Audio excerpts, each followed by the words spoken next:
श्री नारायणाय नमः। नमस्कार दोस्तों, आज इस वीडियो में ब्रह्मा जी ने नारद जी को श्राप क्यों दिया और नारद जी ने ब्रह्मा जी को क्यों श्राप दिया जानेंगे इस वीडियो में। इस वीडियो को पूरा जरूर सुनिएगा।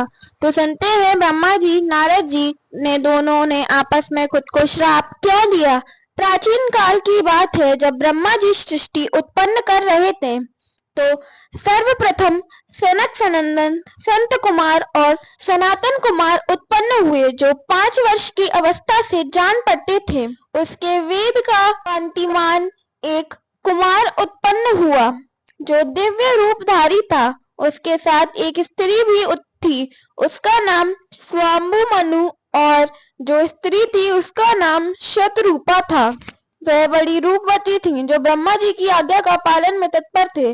ब्रह्मा जी ने उन चारों कुमारों से सृष्टि उत्पन्न करने को कहा, तब वे नहीं करके तपस्या करने के लिए चले गए। इससे ब्रह्मा जी को बड़ा क्रोध हुआ। तत्पश्चात ब्रह्मा जी ने और भी कई प्रकार की सृष्टि उत्पन्न की, जिसमें अंगिरा, रुचि, भृगु, दक्ष, कदर्म, नारद, मरीच व वशिष्ठ हुए। ब्रह्मा ने उन पुत्रों से सृष्टि उत्पन्न करने को कहा तो वे जी कह के अपने अपने स्थान को चले गए। फिर विधाता ब्रह्मा जी ने नारद जी से सृष्टि उत्पन्न करने को कहा। तब नारद जी बोले, पितामह, पहले सनक सनंदन आदि ज्येष्ठ पुत्रों को बुलाइए और उनका विवाह कीजिए। तत्पश्चात हम लोगों से ऐसा करने के लिए कहिए। जब आपने उन्हें तपस्या में लगाया है, तब हमें ही क्यों संसार बंधन में डाल रहे हो।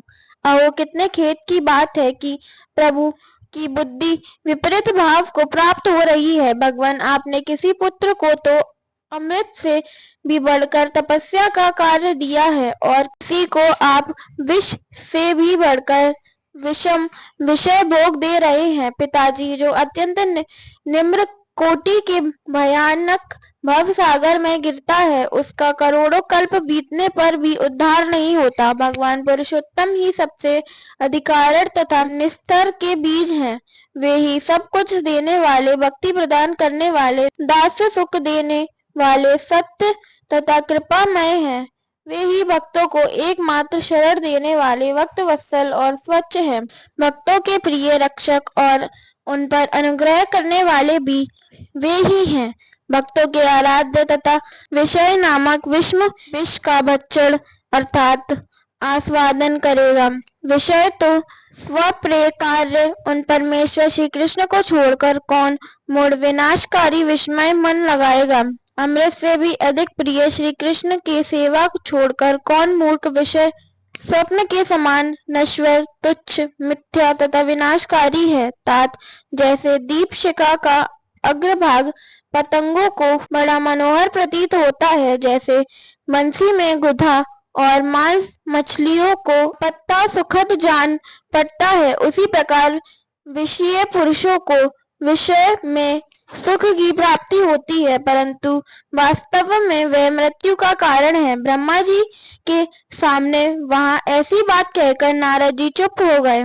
वे अग्नि शिखा के समान तेज से प्रकाशित हो रहे थे। पिता को प्रणाम करके चुपचाप खड़े रहे।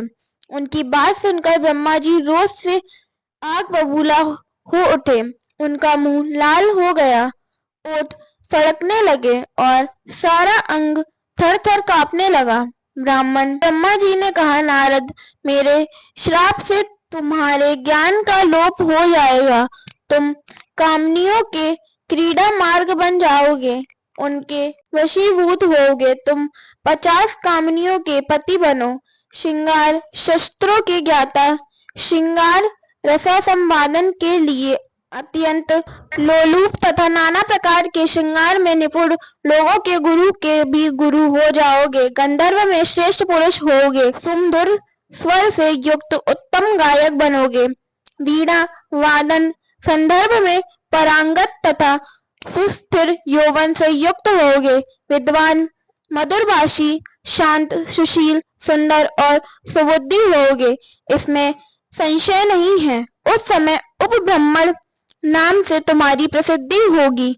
उन कमनियों के साथ युगों तक निर्जन वन में विहार करके फिर मेरे श्राप से दासी पुत्र होगे। बेटा तदंतर वैष्णवों के संसर्ग से और उनकी जूठन खाने से तुम पुनः श्री कृष्ण की कृपा प्राप्त करके मेरे पुत्र रूप में प्रतिष्ठित हो जाओगे। उस समय मैं पुनः तुम्हें दिव्य एवं पुरातन ज्ञान प्रदान करूंगा। इस समय मेरी आंखों से ओझल हो जाओ और अवश्य ही नीचे गिरो। नारद बोले, तात तात जगत गुरु, आप अपने क्रोध को रोकिए। आप शस्ता हैं, तपस्वियों के स्वामी हैं। अहो, मुझ पर आपका यह क्रोध कारण ही हुआ है। विद्वान पुरुषों को चाहिए कि वह कुमार्गामी पुत्र को श्राप दें अथवा उसका त्याग कर दें। आप खंडित होकर अपने तपस्वी पुत्र को श्राप देना कैसे उचित मानते हैं? जिन जिन योनियों में मेरा जन्म हो, भगवान की भक्ति मुझे कदापि न छोड़े। ऐसा वर प्रदान कीजिए। जगत सृष्टा का ही पुत्र क्यों ना हो, यदि भगवान श्री कृष्ण के चरणों में उसकी भक्ति नहीं है तो वह भारत भूमि में सुअर से भी बढ़कर अधम है। जो अपने पूर्व जन्म का स्मरण रखते हुए श्री हरि की भक्ति से युक्त होता है, वह सुअर की योनियों में जन्म ले तो भी श्रेष्ठ है, क्योंकि उस भजन रूपी कर्म से वह गोलोक में चला जाता है। जो गोविंद के चरण वंदनों की भक्ति रूप मनोवांछित मकरंद का पान करते रहते हैं, उन वैष्णवादि के स्पर्श से सारी पृथ्वी पवित्र हो जाती है।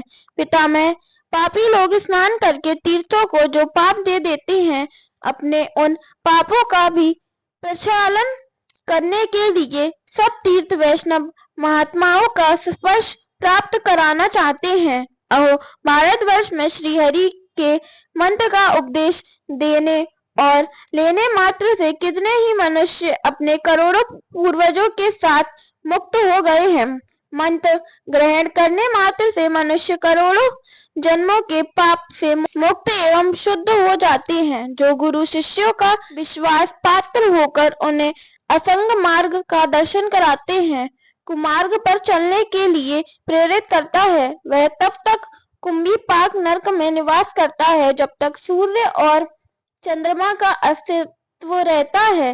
वह कैसा गुरु, कैसा पिता और कैसा स्वामी, कैसा पुत्र है जो भगवान श्री कृष्ण के चरणाविंद की भक्ति देने में समर्थ ना हो। चतुरानन, आपने बिना किसी अपराध के ही मुझे श्राप दे दिया है, अतः बदले में मैं भी श्राप दूं तो अनुचित ना होगा। मेरे श्राप से संपूर्ण लोकों में कवच, स्तोत्र और पूजा सहित आपके मंत्र का निश्चय ही लोप हो जाए। पिताजी, जब तक 3 कल्प ना बीत जाए तब तक तीनों लोकों में आप अपूज्य रहें। 3 कल्प बीत जाने पर आप पूजनीय के भी पूजनीय होंगे। सुब्रत, इस समय आपका यज्ञ भाग बंद हो जाए, व्रत आदि में भी आपकी पूजन ना हो, केवल एक ही बात रहे, आप देवता आदि के वंदनीय बने रहें। इस कारण ब्रह्मा जी ने नारद जी को श्राप दिया और नारद जी ने ब्रह्मा जी को श्राप दिया। जय श्री हरि, जय श्री कृष्ण। ओम नमो भगवते वासुदेवाय नमः।